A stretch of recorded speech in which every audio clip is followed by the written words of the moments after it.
And we're back for another episode of the Youth Ministry Booster Podcast, hanging out in the garage. My name is Zach, working here with my best friend. I'm Chad Higgins. Hey, buddy. Today, I have something I wanted to talk to you about. I'm worried. I don't think you're organized. Me? Yeah. Wow. Just want to level that right at you. Before we get there, did you make my chair lower than your chair? Mm-hmm. Power move. Power move. Okay. You feel that about me? I don't think it's actually true, but it is the thing that we do want to talk about today.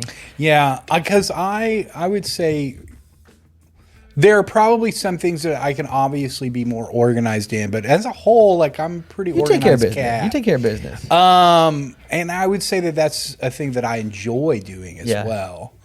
Well, but it's also the thing that we want to talk about today. I think a lot of folks get that leveled at them for a lot of reasons. So people hear that.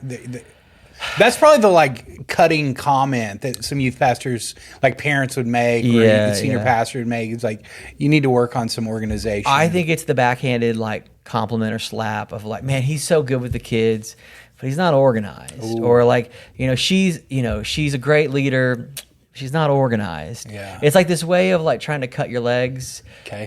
Without and usually the thing is, and this is the thing that we want to get into, usually it's really one specific thing, and it may not be across the board, but it's one perceivable, discernible thing. Either it shows up in a place, like it's a messy office or a messy youth room, or it's last minute emails, or it's backlogged receipts. It's not usually all of it, but there's one thing that they just kind of lump all those things into. And I think a lot of it could be avoidable, or at least you could navigate or kind of outsource some of it. But I think for so many folks, it gets leveled at us when they don't know exactly how to say what they mean. Mm-hmm. But that's one thing we're going to talk about. Okay, so when guys or girls hear that? Yeah. What do you think are some of the things that people would be pointing at? I think the number one I think is there's some place where they've seen you at work where your workspace appears messy.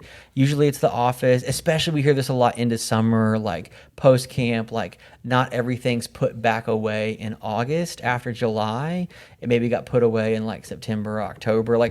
Things were maybe stacked up, but they're stacked up pretty high in the office. Whether it's boxes or it's the T-shirts, it's the leftover pool noodles, and it's the half-eaten jug of Cheeto Puffs or whatever. And so I think there's just some of those there's a remnant, or it's the youth room, or it's that closet in the youth room. There's always that one closet that's hey-o or whatever. And so it's not affecting ministry, but maybe it's affecting the perception of keeping your stuff organized together, or it's some kind of internal mechanism of last one to submit stuff to the email newsletter, or it's last person to turn in this month's receipts or whatever. Well, and I think that's a thing too. And I even see a lot of people joke about the turning in the receipts and stuff like that. I'll get to it eventually. Right. Yeah. Well, and I think that that's one of those black eyes that youth pastors get, even when joking about it, that I think is important to realize, you're getting made fun of. In our professions, getting made fun of. Yeah.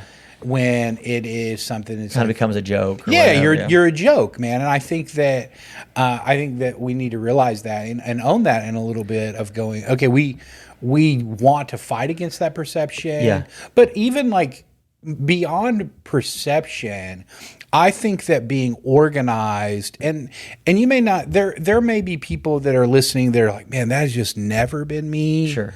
But it's been somebody that was enough to become the thing that was half true. Well, and I think that there's ways that organization where you may not be the all your pencils are lined up in the same direction, but you can still function in a way that doesn't create a distraction or a hurdle for other people to deal with. Yeah. I think a lot of times people that aren't organized think about organization as only benefit or affecting themselves. And I think it's actually the opposite, that when organization becomes a problem is when it goes beyond just affecting ourselves and start affecting the other people around us. That the organization affects The organization. Correct. Yeah. And it's like your lack of planning has caused like a lack of attendance because people don't know about it and soon enough, or the event doesn't fire really well because or you created stress on somebody else because we wanted to send the email newsletter Thursday and you didn't get it until Thursday morning. And so now it's going to be Thursday afternoon. Well, so here's one thing that I don't hear talked about enough that I think is really true. A lack of good organization actually causes a lack of good leadership because when you're not organized, you can't delegate or hand off things. Yeah. And you're creating no space for other people to engage. Yeah. And so like even for adult leaders that would be, maybe they're not super excited about being in student ministry, but they're like, oh, I would help. Yeah. But if you're not organized, you have no place to really put them or reason why you would put them anywhere. Right. And so there's no place for them to lead. And you're like frantically running around trying to do everything because it's last minute. Yeah. And that's why you feel overwhelmed. And because of that, your next thing's not organized and it's cluttered and all those kind of things because you're constantly playing catch up. Well, so the best example I can give of just a simple way to flip the script on it is when you send out your lesson material for your small group leaders. I was the guy for a number of years that would always send it closer to the weekend to get ready because I'm like, they're not going to look at it until Friday or Saturday anyway. I'll just send it Thursday after the Wednesday. And maybe that's okay, but I wonder at how many levels I denied them the opportunity to look at it earlier because they never got it earlier. And so sending it on a Monday instead of a Thursday and then sending a reminder on Thursday might have broke open some bandwidth for somebody else. Well, what you did is you created an atmosphere that met the needs of your lowest common denominator. And so you actually built a structure that lowered the expectation. Which anybody that's like a high caliber that would come in that would actually need that or want that can't have it. Yeah. And so now it's like, wow, that's going to bring stress to my life. Yeah. And so I just don't want to serve. Yeah. Or it's less fun to serve. Yeah, right. Yeah, because it's always like, oh, well, I have to look at it this weekend, I guess. Yeah. So we want to talk a little bit, though. So we're going to spend a few weeks of the podcast talking about organization. And so, Chad, you shared some things with us, and I think it's a new fall year. So whether the title of You're Not Organized or You Are Organized hits you or doesn't hit you, I think we've got a couple episodes that we wanted to share that would help line out maybe some ways in which this fall could be a fresh start for a lot of our folks that are looking for a fresh start that way. So this is not on our list, so we're not starting very organized. Okay. We had a list, and so we're going to start. We do have a list. So item 0 on the list. But it's something that I just thought about in my head New business. that I know is very true for myself in all of these. Is to get on top of any of this stuff that we're about to talk about, it really does start with a better us. Okay. And we've talked about this in many episodes before, like always an indicator for you of where I'm at is how messy is my truck. Oh, 100%. We're about to go to lunch today, and I'm going to know after everything that you've shared today about organization if the proof is in the pudding when I hop in the cab of your truck and I look at the floorboard. So... we got a little, we need to go make a little pit stop before we go? No. My guy. Did you come ready today? I'm excited for you to look at the All right. Yeah, we are starting off right. Okay. All right. Yeah. Cheers to you, my friend. Yeah. No, man. But I think that for us, and it goes back to what I just said, like when we're stressed out, we often are just trying to play catch up. Yeah. And so what I would identify for anybody that's trying to implement these kind of things is don't immediately jump in the work that's in front of you, jump in the work that's on yourself. Okay. Before you fix everybody, this is the oxygen mask, right? Like pull down, put on you before you put it on those that are leading. Yeah. Well, and know this, to get ahead in these areas, there's going to have to be a season where you neglect things. Okay. And that's hard for some. Intentional neglect. Intentional neglect. There are things that we have to understand are less important for us to do in the now to get in a place to do them well in the future. Okay. And that's just the reality. Like you can't, there's no pause button on ministry, right? Now, some of us get the great benefit that your church has been able to like, well, hey, we're going to pause. We're going to take some midweeks off for a month or whatever. For the summer, the beginning of the year. But Sunday's always coming. Correct. There's always another Sunday. Yeah. It's funny how that works out. Yeah. And so there are some things that we can't put pause on, but there are things that it's like, okay, we don't have to try to take ground right now because we realize that, man, we are in an organization and build phase that has to happen for us to get in a place to really knock it out of the park. It is that like sharpening the axe mentality. Yeah. Well, sometimes sharpening the axe doesn't actually mean the thing you're about to cut in somebody else. It may be the edits you make in your own life. Big time, man. Yeah. Well, and I would say that be aware that when we're doing this process, try to eat better, exercise, wake up, sleep, all those kind of things, because it really will help you in a lot of these. And go clean out your truck. Yeah, there is. So in all the staffs I've served on, the best mentors have always checked in, not just with the workload of like, hey, because ministry is often very relational, very mental, emotional, spiritual, but had several mentors that always made sure to ask, like, what are some of the like physical task you've done? Like there's something that grounds you about cleaning out your truck or getting your desk right. We'll talk about, I think in a future episode, just your office itself. It's not about getting those things right. Like there's something about a clean workspace or a clean vehicle. I know that sounds like dad wisdom, but there really is, before you're like, Papa working, thank you, but like truly, something about when you hop in a car that's put together and clean, and you sit down at a desk that's not like the stacks of commentaries are about to fall on top of your laptop, that your mind is clean and focused and ready. And I think focus is ultimately what we're working for in an organization. It's not just because it is good, but it's good for you. I think that's one of the things, that there is a payoff for you,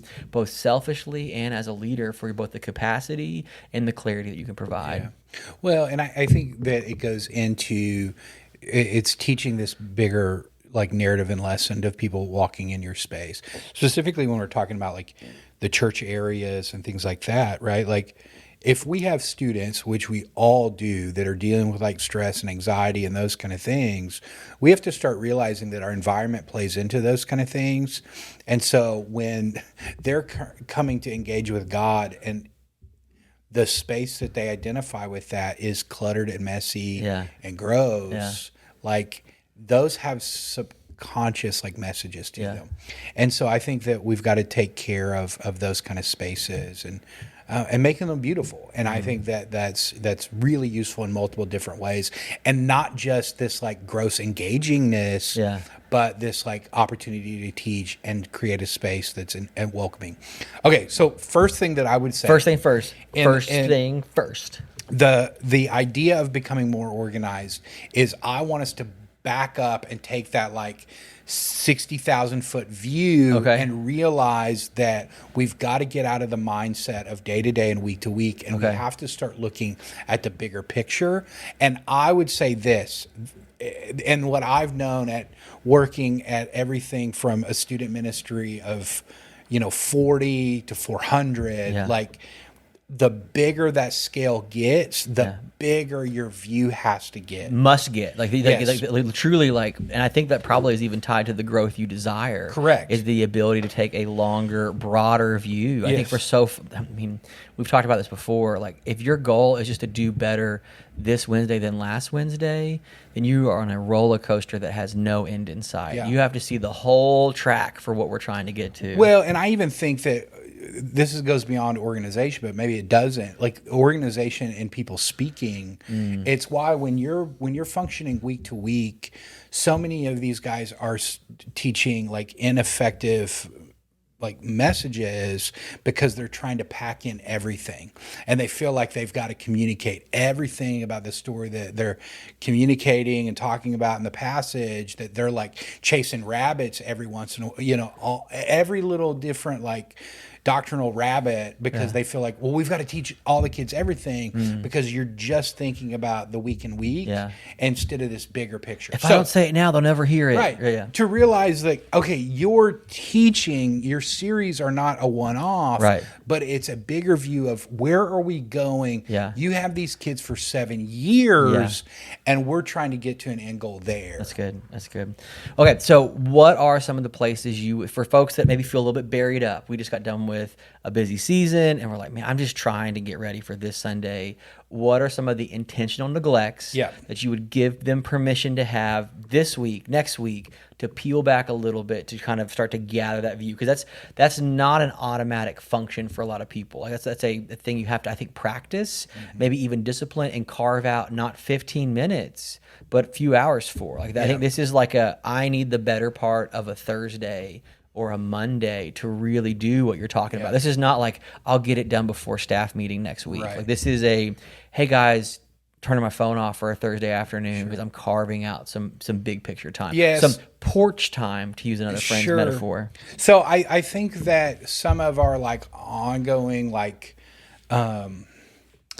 meeting with people, going to events, that kind of stuff probably gets a little bit neglected during this time. It's like, okay, we can't make all of those. We're going to deschedule some coffees. We're going to deschedule some coffees, those kind of things, because we've got to begin to like work on those kind of things. This is your appointment with yourself to develop you as a leader. Yeah, and so where I would start, and one of the big reasons why I wanted to do this series right now is because for a lot of churches, they'll have a new calendar season at the beginning of every year or the fall.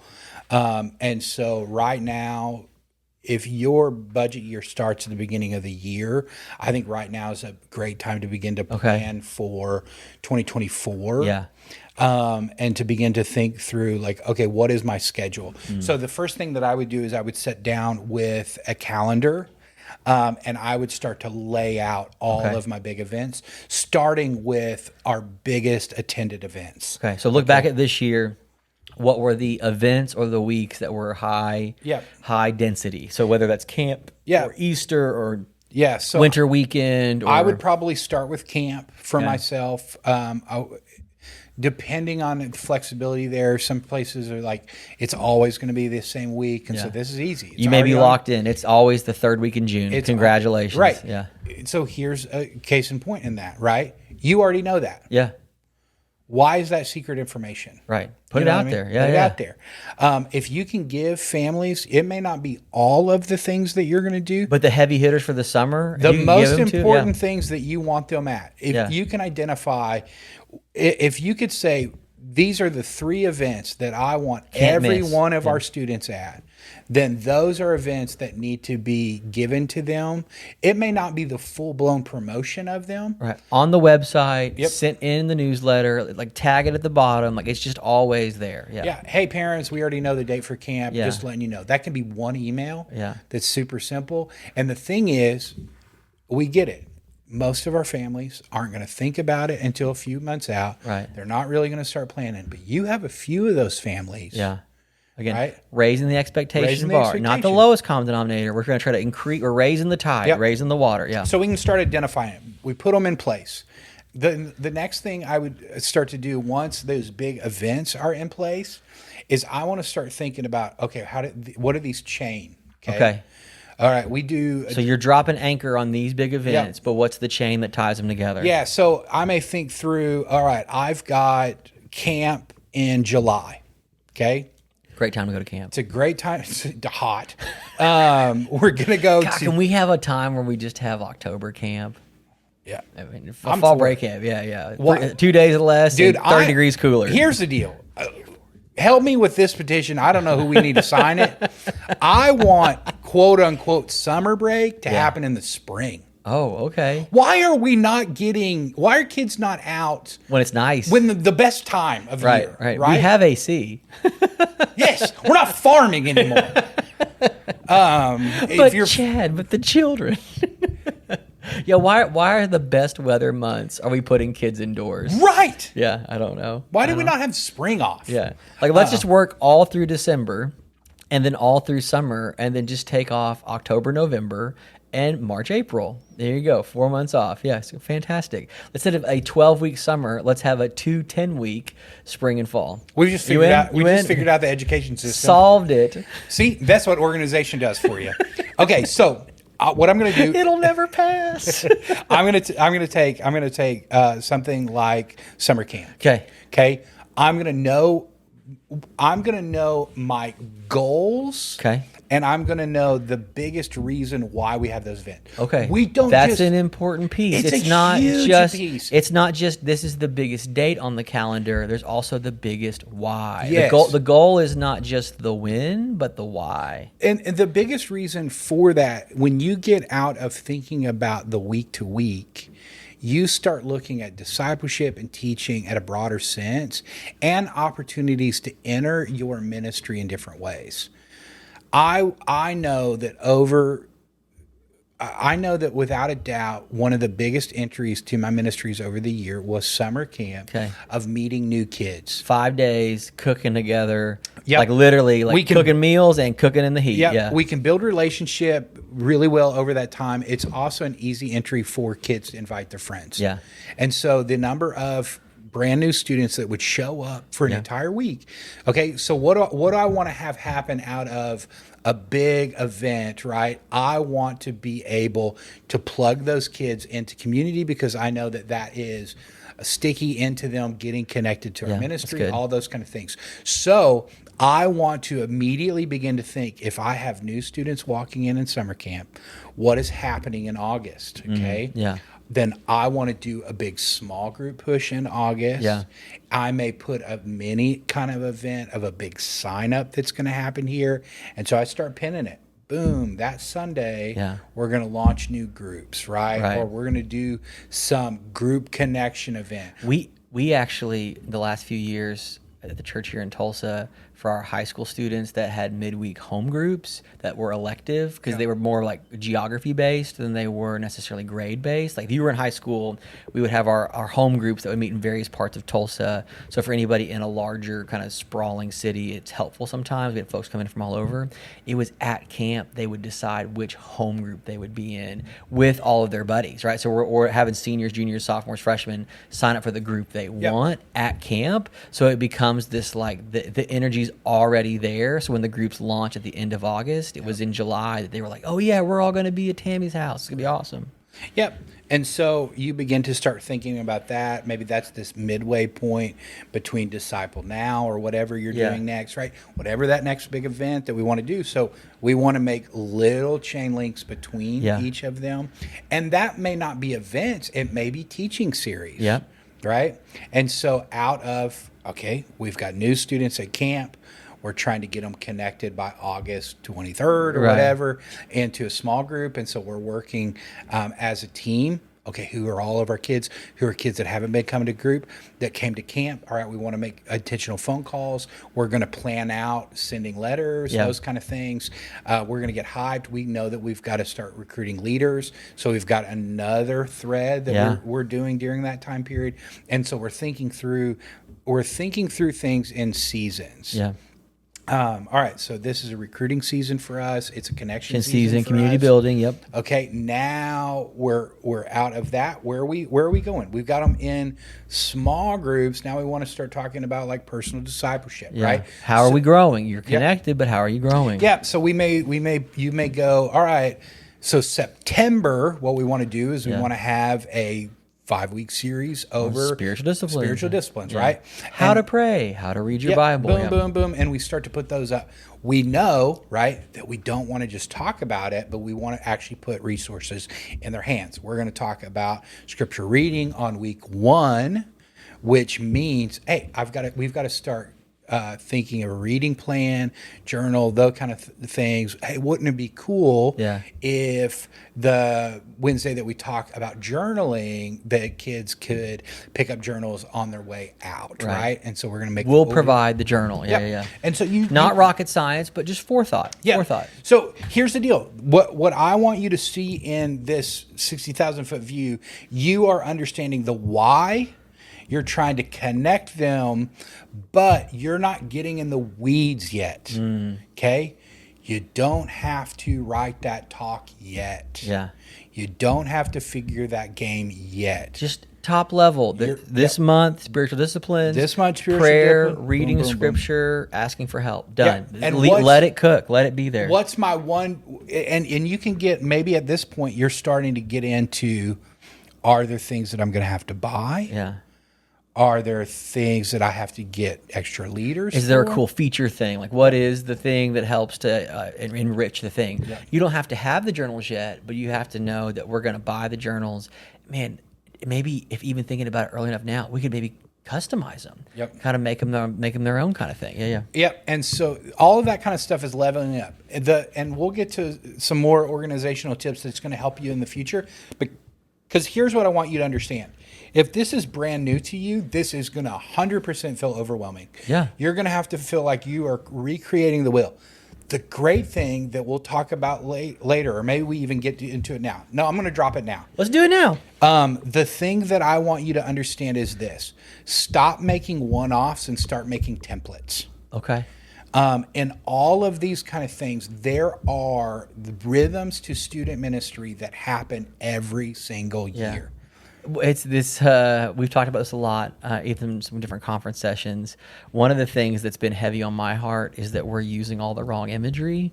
I need youth ministers to be more comfortable with the seasons of ministry than just some of the business growth metrics. Like at some level, ministry is far more like gardening than it is like business growth models. Yeah. Because students come and students go. Like the thing that students always do is get older, and we got to stop acting surprised that like a big class graduated and then a smaller class came in. Like that's the waves, that's the tides, that's the seasons of it, and getting comfortable with knowing that like, hey, you know, our ministry's in a younger stage right now, so we're gonna adjust for it. Like you can't force the growth, you cultivate it and nurture it. And so don't be surprised when every May when you graduate seniors. It happens every year. And whether it's 220 or 200, like that happens every year. So stop being surprised by the things you knew were going to happen and anticipate and plan and cultivate. Well, and here would be the thing that I would add. If you're doing one-offs on things that are going to be the same, you are doing so much work every year that is the exact same. Let's take graduation Sunday. Yeah. Okay. It's going to happen every May. And you're going to write an email to all of those parents. Yeah. Right. Asking for the information. Same thing that you do every year. Yeah. We need 6 photos. Yeah. You know what I mean? And a senior picture and 5 others of your daughter or son. Please send them to youthpastor@firstchurch.org. Yeah. And there are people that are writing that fresh every year, every same year, and the reality is because they're just writing it in the email, and they're hitting send, and now you've got 9,000 other emails that you can't find it, instead of writing it in a Word document, save it in the Google folder, putting it, that, and we may go into this in another episode, but there's part of that organization structure that can happen on your laptop that's really, really useful of creating folders that is graduation Sunday, and then you have all of your elements in there. Yeah. And then every year you can update it. Boom, boom. Tweak it, share it. Yeah. All that kind of stuff. That's exactly where all those photos are going to go, all that kind of stuff. You should be getting every year, and one of the things that we argue for a lot is longevity. One of the benefits of longevity is this should be getting easier. Yep. Like if I can take an aside and just say, like, if you've been somewhere for 4, 5, 7 years and you don't have more bandwidth now than when you first started, my friend, you need these next 2 weeks to clear the clutter and lay out the big plan. Like if you are still feeling like sideswiped and blindsided by the things that you can control and delegate, then you've got to put the things in place for your own health, for your own clarity, for your own focus. Yep. So the big thing, once we've come up with this big plan of big events, remember, you're not trying to do everything. Yeah. You don't have to do the camp theme yet. Right. Just the dates. Just the dates and location. Yep. That's it. And that's another big thing too. Even thinking through like how we title and label things. Yeah. Right. So a big change for us. We used to do our own summer camp. Okay. Okay. And obviously you have like a theme for that camp and all that kind of stuff. If you're trying to roll out theme a year in advance, that becomes really hard. That's difficult. But if you brand your summer camp, just camp, then it's just camp, or it's big camp, become or whatever camp. you want to call it. Yeah, then you can have you can still do themes, right? But the emphasis is camp and the date, and not just the wow of like, guys, it's going to be this. Like, get it to the folks. Like, they know what camp is. The theme can come later. That's right. Yeah. That's right. The other thing too is as you build out your plan, the other calendar that you need to have along with that is your communication plan. Okay. Specifically, the bigger the thing is, the more lead time you're going to give people. Yeah. And it may not necessarily be big in attendance. It may be big in cost. Okay. So, yeah, you may take a ton of students to summer camp, but 2 weeks later, you know that you have the mission trip, and that's pretty expensive. That actually costs $2,000. Right. Not for everybody, but if you want everybody at camp, and you want a lot of kids at mission trip, you aren't asking for $300 or $400 for camp. You're asking for $3,000 because you want them at mission trip and camp. And if you don't tell them early enough, if they're having to make choices, right. That's hard on them, not you. Give them enough time that they can plan and do. And again, a lot of folks do, but I think, again, thinking about the menu of things that you're offering really matters. Well, so one of the things that we did in that, because we knew that those were high-ticket items, is we broke it up in a 7-year cycle for us. Okay. That we wanted by the time that every kid, we brought kids in 6th grade. So our goal was by the time kids hit 7th grade, okay, we wanted them to do a local service project. Okay. By the time they got out of middle school, we wanted them to do a state trip where we would go somewhere new. Yeah. Sometimes those went out of our state, but it was kind of a regional, local. Yeah. By the time they hit 10th grade, we wanted them to take a national trip. Okay. And by the time that they graduated, we want them to go on an international trip. And so internally, those were benchmarks for us that we were able to look at. Okay, of our 8th graders, how many of them have actually served on one of these, trips to Oklahoma City or Dallas, right? And we were able to break it down there. We were able to have metrics of how we were doing in that. But in doing that, when you communicate that to your folks as well, the expectation, then you can actually, even though they don't know where they're going yet in high school, families can start planning, even when their kids in 8th grade, hey, we want our kid to go on an international mission trip over the next 4 years. Yeah. And we can begin to financially plan for that. Yeah. And so they hear the expectation. They know that every year our high school... There's going to be other opportunities, and this is what's coming down the pipe. Yep. And so they may not get to go year 1 or year 2, but for some families... We need to be aware that for some families, and these are big asks, and we shouldn't pretend like they're not. Right. For some families to save up $2,500, send their kid for 10 days somewhere. That's a big ask. Yeah. And so we want to respect that. We want them to know. They may not know the exact date, but every year in July we do this. Yeah.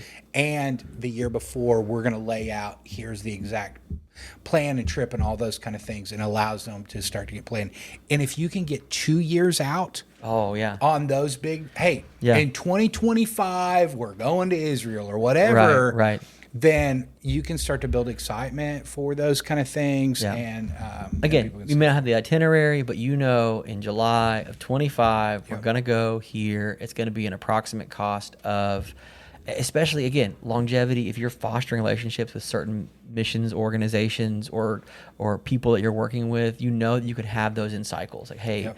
we have an Africa mission trip every 3 years. We're working with this family. They're wonderful. And that's just something that our church is doing in a rhythm of every 3 years. Yeah. And we would love your high school student to pick one of those and come with us. Yep. So, okay. So in review, so this is part one of organization, the big plan, establishing the goals of when and of why, and templating as much as we can when we can to move forward to create more bandwidth so that we can do some of the other relational ministerial work of the week to week.